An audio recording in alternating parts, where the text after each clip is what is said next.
Thanks everyone for joining us on a very balmy day. And so very delighted to have members of the BPS Presidential Task Force on Diversity and Inclusivity joining us. So we've got Dr Fazal-Short, who is the chair of the task force and is a consultant clinical psychologist, has worked in various NHS settings, and has previously been a director of psychological services in the NHS. Was a graduate of the NIBEV and leadership program there. We've also got Dr. Sue Holttum. So Sue's a senior lecturer at Canterbury Christ Church University, where she is very involved with the clinical psychology doctorate there, but also works at the British Association of Art Therapists as a research officer working with the art therapists. And as a special bonus, we also have Neil Baker joining us today, who is the Diversity and Inclusivity Manager at the BPS. And so today they're presenting on on the BPS Presidential Task Force on Diversity and Inclusion, what we have done, how the BPS has listened, and what everyone can do to create the change. So thank you very much for joining us today.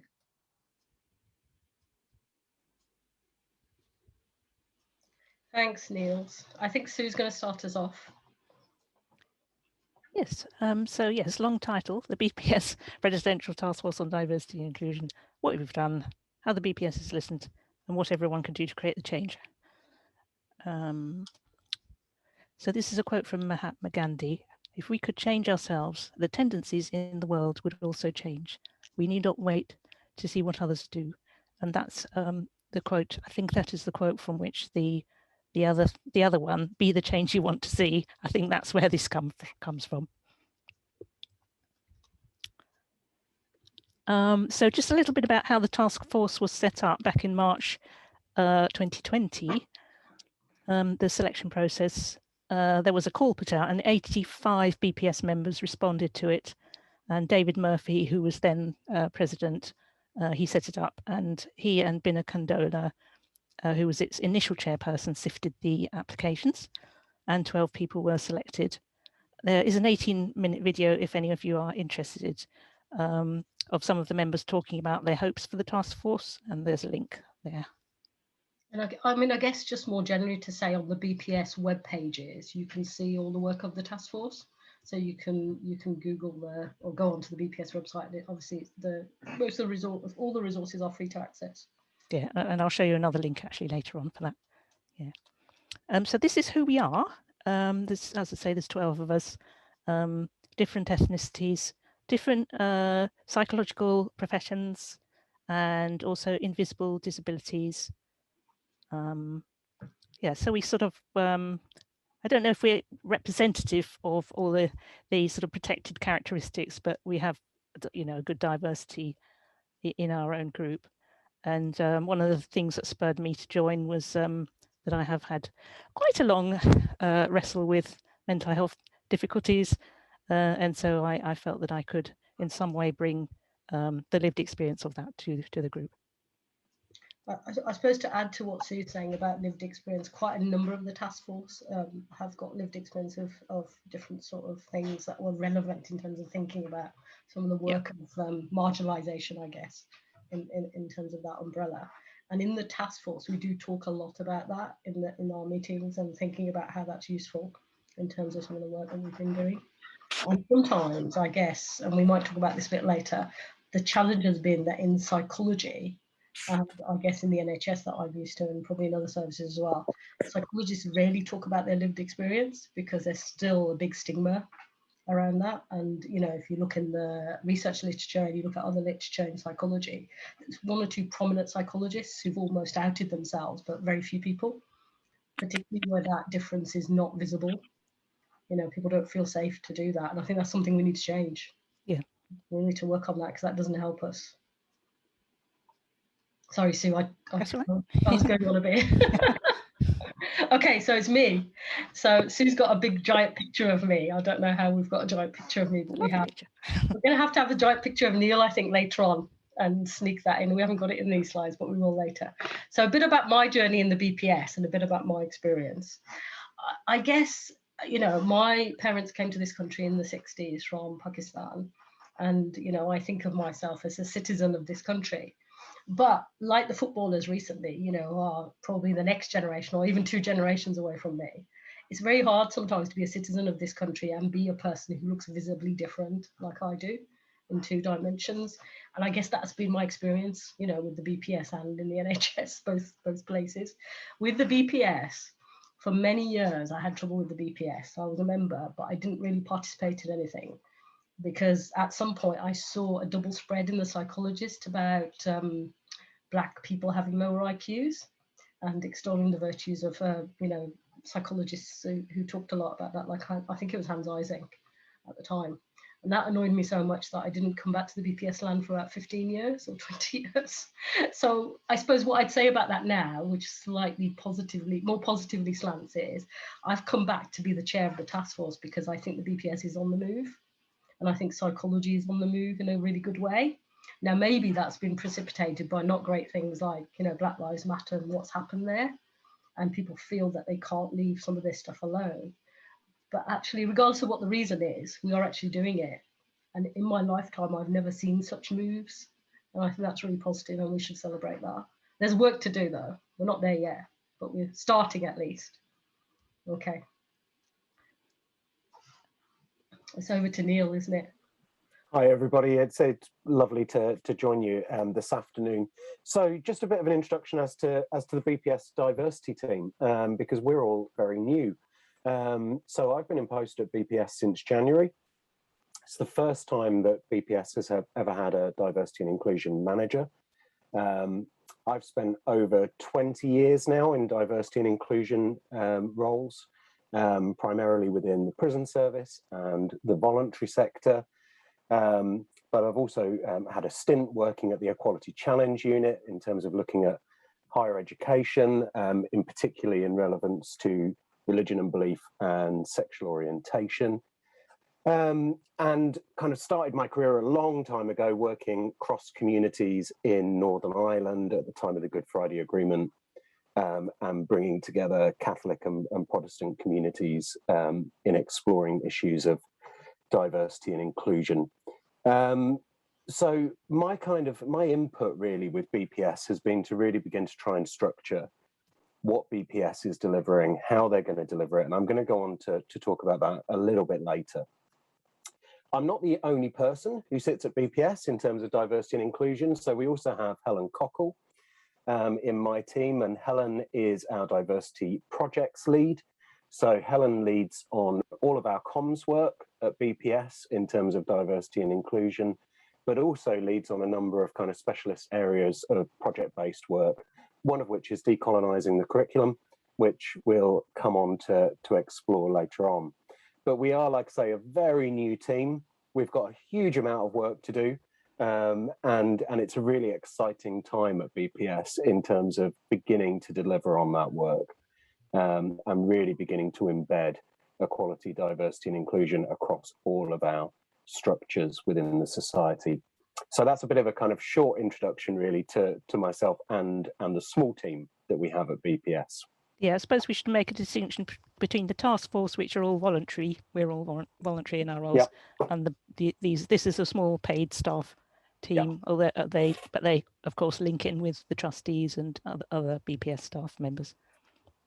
They also sit on the task force, so yeah, it's all joined up together. Yeah. I guess what I'd say about Neil coming and Helen being involved right from the beginning is that, you know, I suppose the BPS is showing its commitment and putting its money, you know, into the commitment.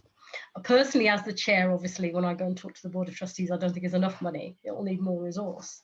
And that's an ongoing discussion, and we'll come to that later. But, you know, it's brilliant to get Neil, you know, while the task force is still going. So it's not something that, you know, started after we finished making our recommendations, because it's not as if you need a task force to recommend we need to do more work, because we know that already. And the fact that Neil is involved has already changed things and made things much more, you know, cohesive. So it's really great to have Neil on board. It's good he's been able to come today, sneak out for a few minutes with us. So thanks Nasreen. Okay, so the aims of the task force. There are 3 main aims: make the society a welcoming place for members from marginalised and minoritized groups and promote their engagement, promote diversity and inclusion within the professions and disciplines of psychology through increasing entry of underrepresented groups and ensuring training reflects diversity and meets the needs of diverse groups. Advising on the most effective form and function of a permanent body, reporting to the Board of Trustees to monitor and advise on equality, diversity and inclusion, and advise on appropriate measures to monitor the impact of the implementations ongoing. And so part of that first aim, making the society more welcoming, we've made several free webinars. And so these are the topics beginning to talk about diversity and inclusion in neuropsychology, talking about diversity amongst LGBT+ people, decolonizing the curriculum, talking about intellectual disability and double discrimination, exploring barriers to men talking about their mental health and identifying future directions, talking about class in psychology, the seen and the unseen. Class is not one of the protected characteristics, but we haven't stopped there. We've thought, consider anything that needs considering, really, and we think that this is one that does need considering as well. Some people might have seen there was a kind of ongoing part of the class discussion in the BPS conference this year, where we had like a panel sort of discussion about that.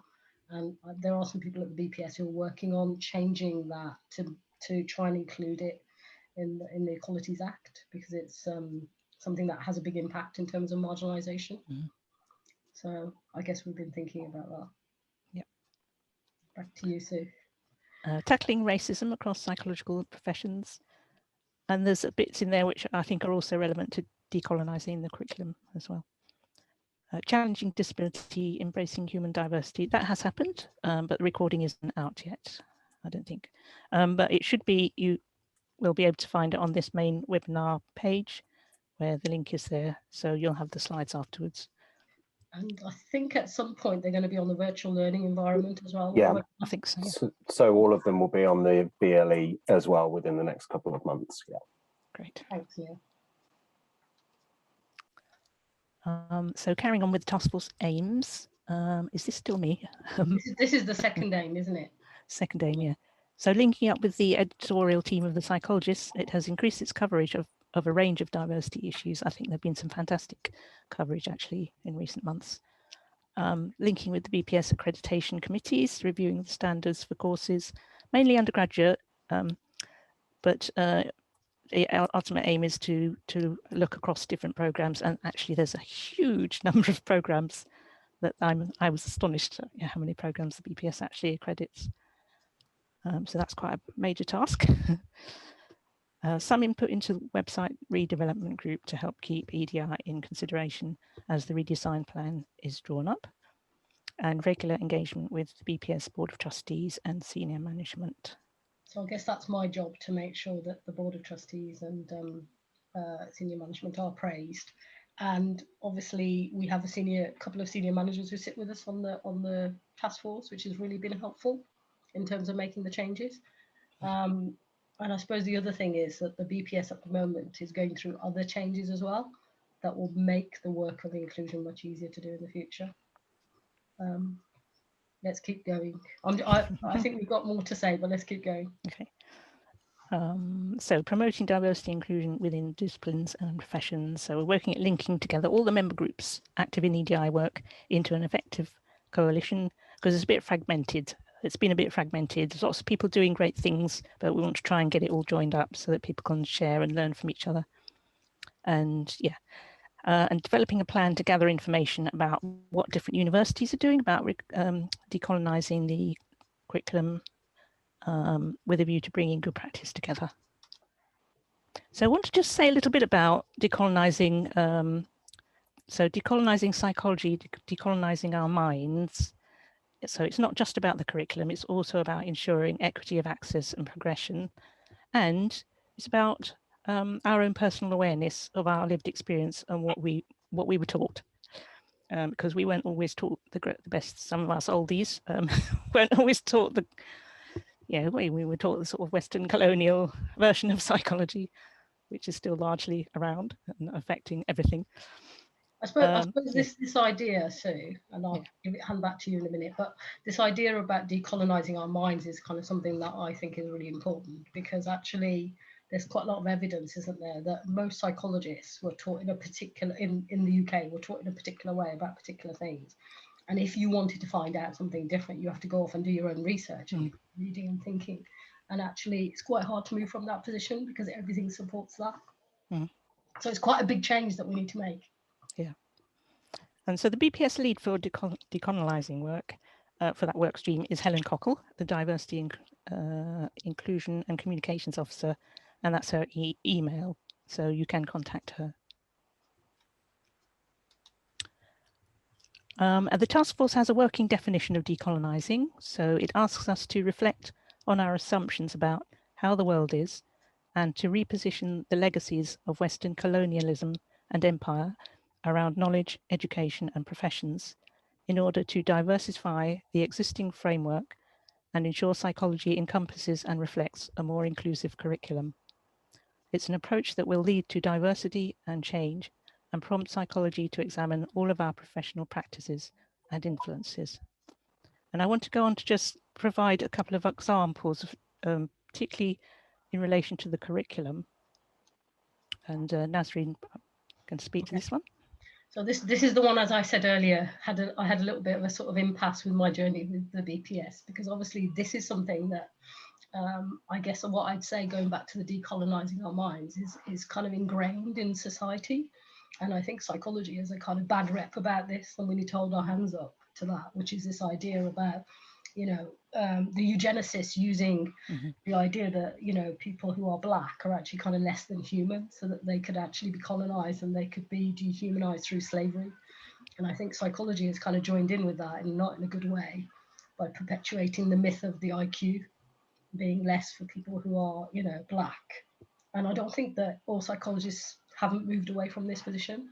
So when I talk to people inside the BPS who do some of this work now, they understand that that's a nonsense, but what they don't understand is that quite a lot of people have internalized this, and they still believe it to be the case, and that they might yet find the research evidence as though there is a difference.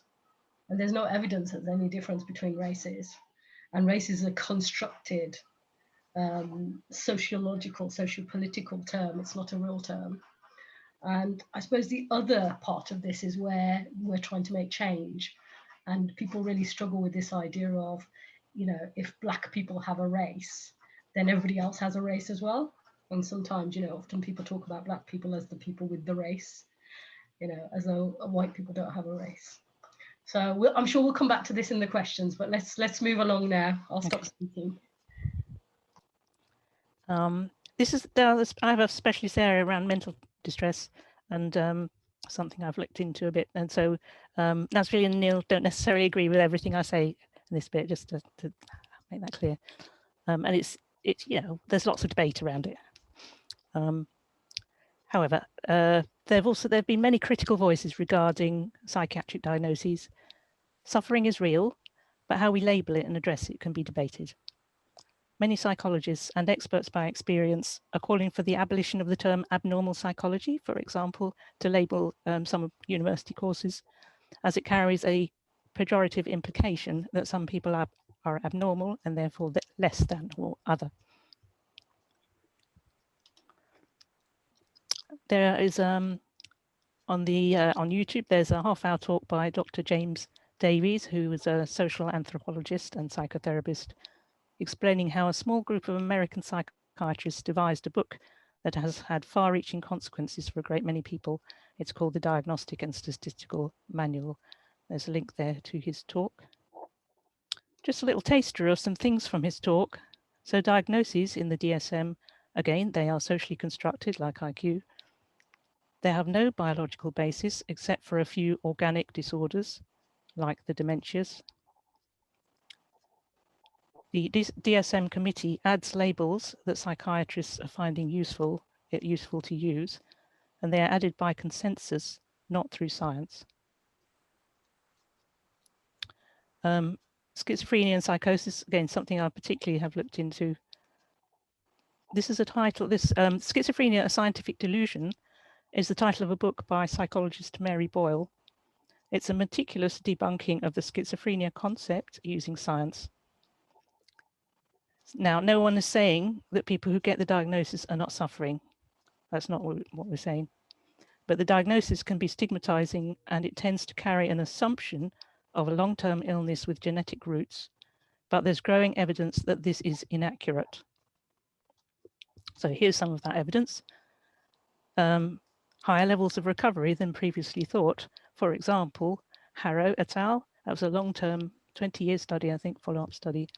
And that's also been recognized. There's other research as well, which is recognized in the NICE guidelines for schizophrenia and psychosis of 2014. There hasn't been a full update of those since 2014. There've been little ones, so that's why it's not bang up to date. There's growing evidence of childhood and later adversities that can explain. So yeah, there is biology, but it's not the biology that's causing the distress. You know, you can't stop there and say, oh, your brain's different. That's why that explains everything. There's growing evidence of childhood and later adversities that can explain the brain and nervous system changes without requiring a genetic hypothesis. And this is an extensive review by Reed et al. 2014. The references are at the end. And then again, we can't find specific genetic markers. Instead, many genetic variations are each associated with small elevations in risk of receiving the diagnosis. None of these represent genes for schizophrenia. And in fact, many of them may be helpful genes. You know, they're not genes for schizophrenia. Is anyone addressing diagnosis? Yes or no? There's ongoing debate about it as well. There's a problem in that diagnosis underpins so many aspects of our society and our mental health system that we can't just throw them out because such huge social structures built all around them. But psychiatrists and psychologists are paying increasing attention to the need to address trauma and adversity in the lives of people who are given a diagnosis of psychosis or schizophrenia and many other diagnoses as well. So that's the end of that little digression on mental distress. So I'll go back to the task force now. I mean, I think before we go on to that, I suppose what I'd say about it is it's a really important area. Again, you know, when we were doing our webinar on disability, and Sue kindly joined us for that webinar in terms of her lived experience, you know, people have to class themselves at the moment under the Equalities Act as having a disability if they have an ongoing mental health problem or ongoing mental health distress. And actually, you know, if we look at how many people are suffering, there's lots of people. And so you can become part of that marginalized group quite quickly. And yet it's a hidden thing sometimes. So there is a bit of work to do in the task force. We just haven't got to it yet. So we will be looking at this a bit more. And then I guess we might slightly say something different about it, which is why, you know, but I just want to be clear that there is part of our remit, but actually our remit's big. Yeah. So we haven't got to it, but we've still got a bit of time. And I'm sure the new structures which we go on to will have a look at mental health or mental distress as well. Yeah, thanks, Nesreen. Right. Back to the task force. Yeah. I'll hand over to Neil in a minute, but just to say the BPS has appointed Diversity Inclusion Manager, which is Neil, who's here, who now attends our meetings and is taking strategy forward with our support. Yeah, perhaps I can hand over to you, Neil, from here on. Yeah, that's lovely. Thank you, Sue. I think the first thing for me to say in terms of kind of the future and mapping where BPS goes is that this is quite a long journey. And BPS has quite a long road to walk in terms of embedding diversity and inclusion within all of our structures.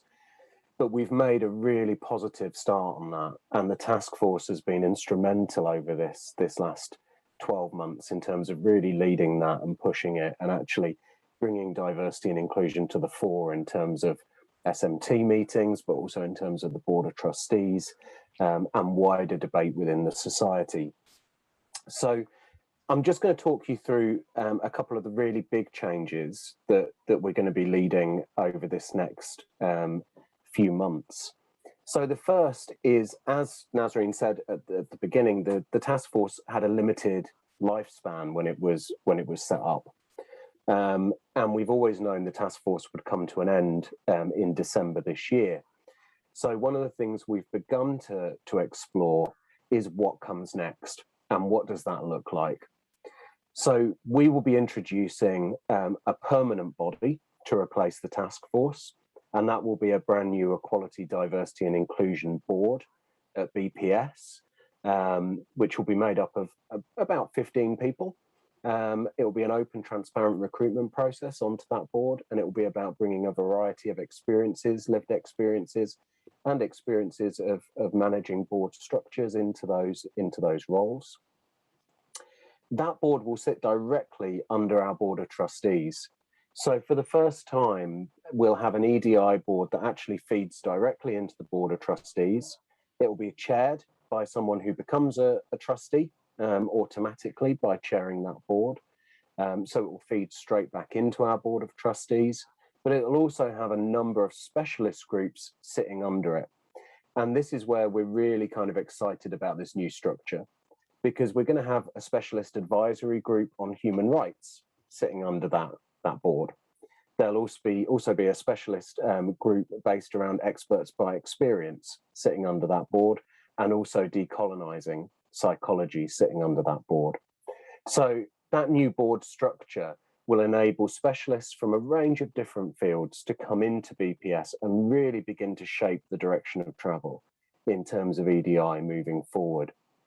And we're really excited about that brand new structure that's going to be put around that. I think it's also worth saying we've obviously got the AGM coming up next week for BPS.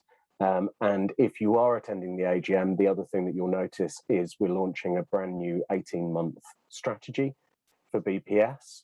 And I'm really pleased to say, for the first time, equality, diversity and inclusion threads through every single part of that 18-month strategy, and has really clear targets, really clear goals in terms of what we intend to do over the next 18 months.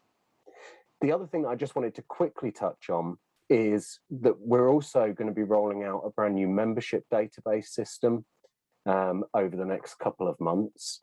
And, you know, one of the things I was surprised by, and I'll be completely honest, you know, in terms of joining BPS, was we didn't have any equality data. I don't really know much about our membership structure because we don't have the equality data associated with our membership. So for the first time, our brand new membership database this autumn will introduce equality monitoring as part of the membership process. Obviously, that will be up to the individual members, and we're going to be doing some communications in terms of trying to encourage members to fill out their equality data as part of that membership process. But what will then happen is we can anonymously track that equality data against everything you're involved in terms of BPS. So for the first time, we'll be able to look at all of our boards and what the makeup of our boards is, how diverse our boards are. We'll be able to look at all of our membership groups, you know, and all of our divisions and sections in terms of looking at diversity and how diverse BPS is as an organisation and a group of members. So there's some really exciting kind of big chunks of work coming before 2022 with our brand new kind of board launching hopefully in January 2022 as part of that process. And this is all about putting equality, diversity and inclusion at the heart of every single thing BPS does. And that's our commitment. And that's been the commitment from BPS over this last kind of year, is really kind of making sure equality and diversity sits at the heart of every kind of journey that a member has within BPS, but also how the public view us externally as well. So some really exciting kind of things, like I say, coming up over this next year. And I really hope you'll all be a part of that process and will join in terms of that process, in terms of reshaping BPS. Thanks, Neil. So there's some references that I mentioned earlier. So it's on to questions. Shall I stop sharing? You can indeed. Thank you so much. Yeah, it's great to hear that there's so much activity on this front. So we will open up for questions. I'll jump in with a quick one, maybe a slightly controversial one. So, I mean, one thing you mentioned during that is you're looking at ways to monitor the impact of engagement And I guess one of the great powers that the BPS has is accreditation of courses around the country. You mentioned that you're hoping to find out, whether courses already have, considered inclusivity in their curriculums. How far ahead is that process? And, would you at some point have minimum standards for courses in order to get accreditation? Yeah. Do you want me to take that, or you, Nazrin? Shall I start and then you can pick up the sort of bits in terms of BPS? I guess in terms of the task force and in terms of thinking about that, we have been looking at both the undergraduate and the postgraduate in terms of applied psychology. So the undergraduate stuff, I think there's quite a lot being done already in the BPS, and Neil will talk a bit more about that. But where people are kind of moving towards, minimum standards. I mean, there's a sort of time frame which apparently takes many years to kind of go through, that iteration. But I think there will be across the board minimum standards. One of the issues, I think, which isn't quite resolved, and it's about decolonizing the curriculum, is how do you do that, and how do you get everybody to agree to that quickly? And that's quite difficult, I think. It's a very involved process, because if you look, and this happens inside the society, and I'm sure it happens at universities, there's a massive range between some people who want to kind of decolonize it and they're ready to go, they know what they're doing, and other people haven't even thought about it, they haven't even started, they don't think there's any need, and they think BPS is just being odd. What are they up to? They're being political. Yeah. So we get quite a lot of all this kind of, they're supposed to be a sort of sensible professional body. What are they up to, changing things, that we've used for, why are they changing the textbooks? Because we use those for the last 100 years. What's wrong with them? So there's a massive cultural gap, I think, to meet before you can change everything to move towards a uniform direction. So I suppose strategically, people have different views on that. And I'm sure BPS will have their own view on that. But I suppose my view on that is that some people you have to kind of push along, and other people you have to sort of coach into getting to the position. But what you can't do is suddenly change people from one end to the other, because it will be anarchy. So for the people who want to change it, it's quite frustrating, because it will be an iterative process over time. I don't think it's going to be let's do a big bang and start again from the beginning. So personally, that's what I think we need to do in psychology. Most of it is complete nonsense now in some of the curricula, because it's actually based on really old kind of ideas in psychology that some of us have discounted many years ago, and other people are now coming around to discounting. But to turn that on its head would be very difficult. But I suppose one of the things I'd say when we've had our discussions is that when people are teaching and they're using those materials, you can put them into the context of the history. And that's a very quick way of decolonizing the curriculum. So you can say, we used to think this about IQ, and these people used to think this was the way to go forward. And there's still people researching this like this, but actually there's this other, sort of more of a critical perspective. Yeah. So you don't have to have it written down in the minimum guidance. You could just start now. All you guys could start doing that now if you had the willingness to do that, because it's in your hands, it's in your gift. Yeah, I mean, certainly like in Manchester, what we run into time and time again is it's about resources, and it's, we have people in biological psychology, but not just within psychology. If you go into the biological sciences courses, who say, oh, well, blood flow is blood flow. And so, how do you, have any kind of inclusive curriculum when you're thinking about those kind of issues? This is, this came up in Ken Keith. He said, well, actually, if you're at different altitudes, you get changes in blood flow. So, if you live in Peru or like in places where there is a higher altitude, it does actually have an impact. And the other, I think, thing that was really interesting is that Danielle Bassett over in I think Pennsylvania has done studies looking at citations of authors from different backgrounds, and show there's a consistent kind of under citation of researchers from different backgrounds. So there are many things that people could start thinking about, start focusing, but it's awareness, and it's a very challenging. Yeah, it's which textbooks you use as well. So the BPS at some point will have like a different view on that. So there will be kind of like minimum standards with that. But that doesn't stop people doing it already. The resources are out there. They're just not mainstream. Now, if we're waiting for the BPS to mainstream everybody, remember, as an organization, they'll have to bring the people who are saying what you're on about with us. It will take them a long time. And this is where the BPS always gets in trouble from the outside, that people think we're not being fast enough. but we actually are. It's just we've got to bring everybody, not just the people who already know. Yeah. The task force are the converted. You know, Neil's the converted. So the people who don't want to move because actually for whatever reason, you know, sometimes a good reason because it's difficult, sometimes a bad reason because they sit in privilege. Yeah. And they don't want to move from that chair. Yeah. They do not want to move themselves off the chair of privilege. It's very difficult, but the BPS still has to account for those people as well because it's a membership organisation. I suppose the strategy, I would say, I know I'm monopolising and I'll shut up in a minute and let the other guys have a go, but the strategy is quite interesting because this is the bit that the membership forget and I think is quite important, which is that the BPS has responsibility to the members, but it also as a charity has responsibility for society and changing things in society and using psychology for the power of good. And that is the bit that's been underemphasized over its history in the BPS. And that is the bit where inclusion is directly in that path. And as Neil was saying, human rights in that path. And so if we, that is emphasizing the strategy. Do you want to say something, Neil? Yeah, I mean, I think, and just to go back to what you were saying at the beginning, Niles, in terms of, you know, that kind of tick box kind of process of how do we assess kind of universities and courses. Yeah. We've begun, like I said, the process of beginning to look at the undergraduate education committee, looking at how all of those assessments are made.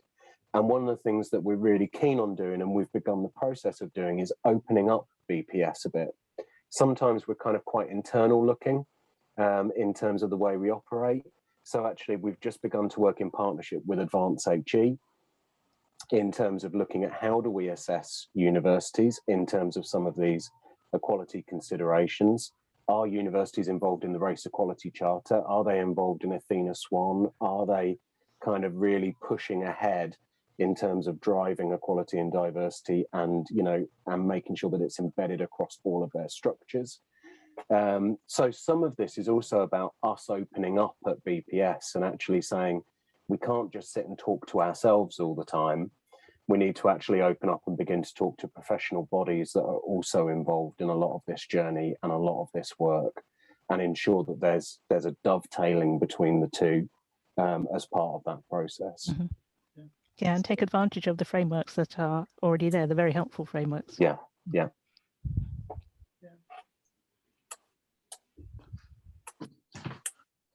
Okay. Other questions for? Question.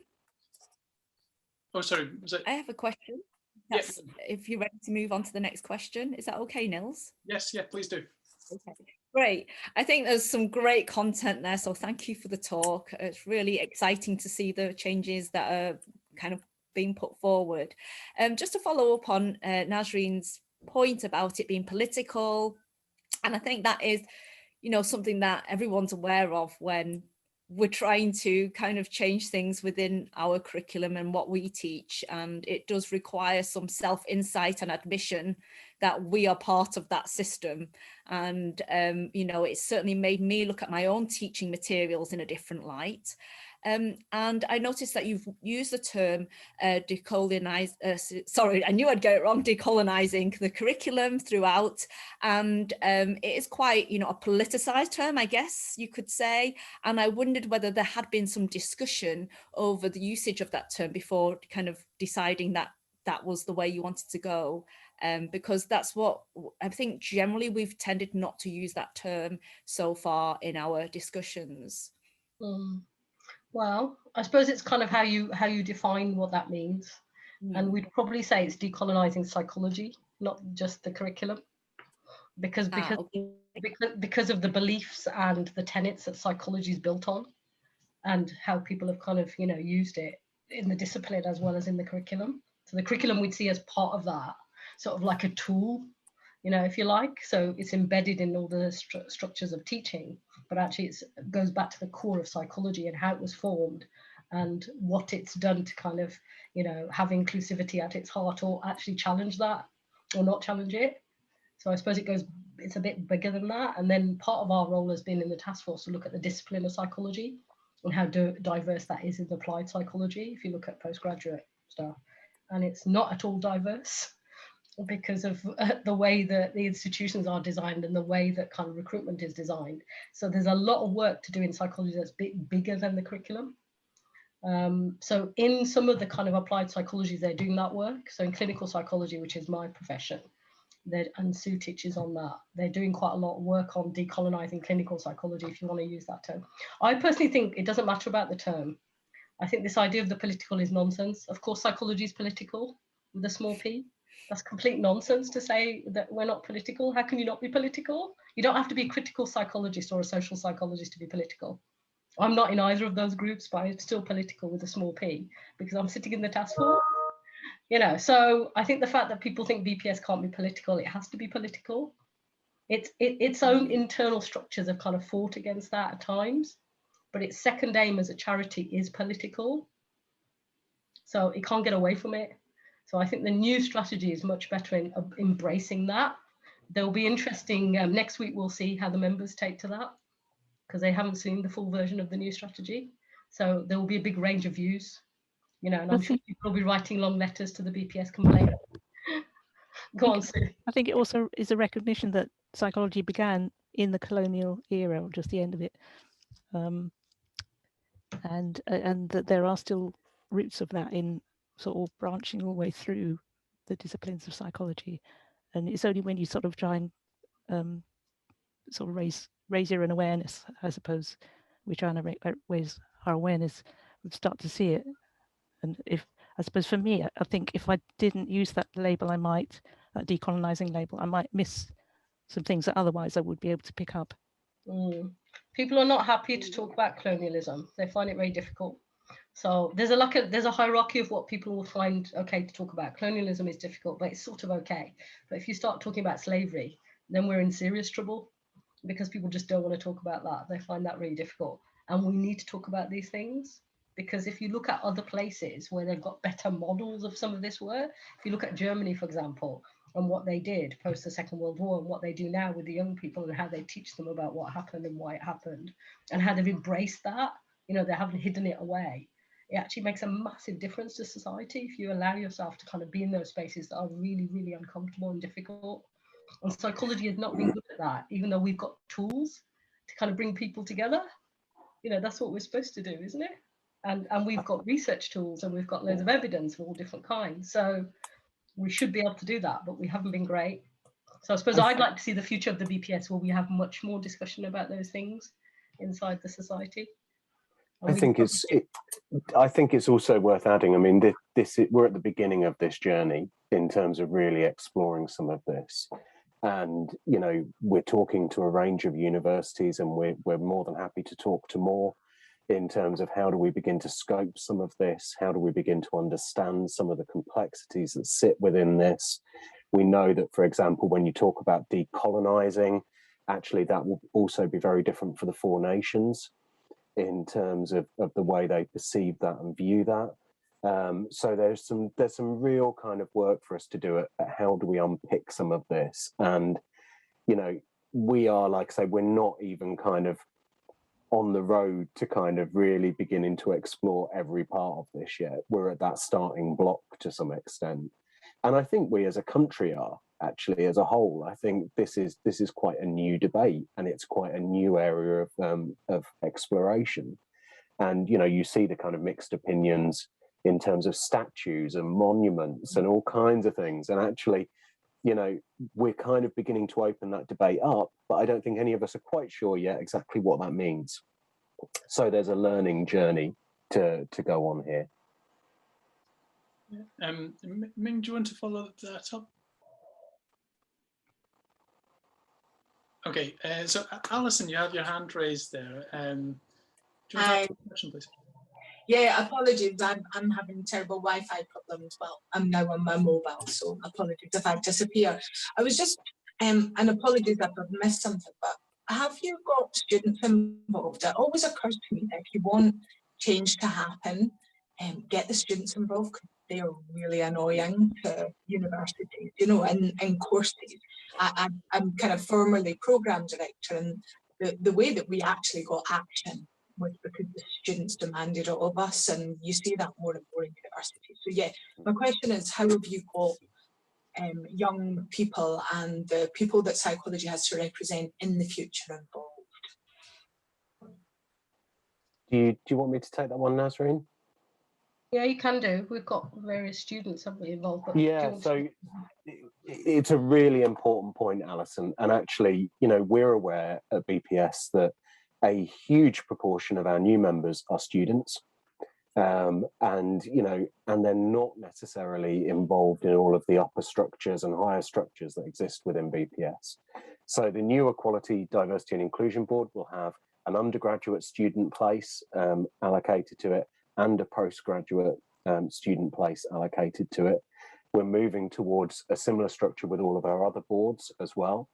And one of the things that we're trying to kind of really encourage at the moment is the student voice, because we're aware that anybody kind of looking in at BPS, what they tend to see is our older members. And actually that creates a disconnect, because sometimes it kind of feels for our student members like, where is my voice within BPS? Where is this kind of, you know, voice of a younger generation coming through? So there's a lot of work to do on that, Alison, and I don't, you know, I'm not going to kind of sit there and say we've bottomed all of that out at the moment, because we haven't. But the student voice and how we really begin to engage on that is a really big part of the journey that we need to go on over this next 12 months. We have had them represented on the task force. So we've got undergraduate student representation and postgraduate student representation. So we have had some discussions on the task force. Yeah, it's good to hear that it's kind of it's spanning kind of all membership and being future focused. I think is the key thing. If you're having conversations with students, it is about being future focused. It's good to hear you as well. Kind of mentioning about that your scope is broader than just psychology, and you're maybe kind of feeling kind of psychology has a part to play in the bigger conversation. So one thing that always occurs to me is we talk about the lack of representation in our staff, and then you look at the practices of recruiting PhD students and you see inherent bias all the way through that process, you know, and it would be lovely if the BPS could, with its understanding of bias, for example, could be the people holding universities to account to say, you know, what are doctoral academies and colleges doing to improve their practices and tackle it. So it's really exciting to hear what you're prepared to take on. I know that it's all very ambitious in you, but it's exciting. I think it is exciting, but I suppose what we'd say, or what I'd say then, I'll own it for myself, is that even if people, you know, at the BPS are doing work, it doesn't stop universities carrying on doing work, and individuals as well. You know, going back to Sue's quote at the beginning from Mahatma Gandhi, you know, be the change you want to see. So I suppose I worry sometimes that, you know, people feel like they haven't been empowered unless the BPS has put their little sort of seal on it. And, you know, you can start, you know, there's plenty of things that people, you know, like this group or the groups in the university could kind of come together and start moving along, you know, in terms of some of this work, rather than waiting for the BPS, I guess, because the BPS might be a little while because they've got plenty to do. The other thing I'd say about it is that, you know, as chair in the past, I didn't think the BPS was in a position to dictate to others because our own internal house was not in order. And I don't think it's a good position to start from, where, you know, internally all our committees are not diverse and our leadership isn't diverse. And we barely touched the surface of some of these issues for 100 odd years, to then start saying, you know, you people aren't doing it very well. And I think the reason it's like that is what Neil touched on and Sue's touched on as well, and other people here, that, you know, society hasn't sorted it. So it's not surprising that inside the BPS it's reflected there in these kind of complicated ways. But the BPS has some responsibility to talk to that, I think. You know, if it can get the move in the right direction and encourage the people who talk about that outside to come to the BPS, then I think it'll be a good place for psychology to have a good influence. That's what I'd like to see. I'd like to see psychology have a better influence on society and on policy. Yeah, absolutely.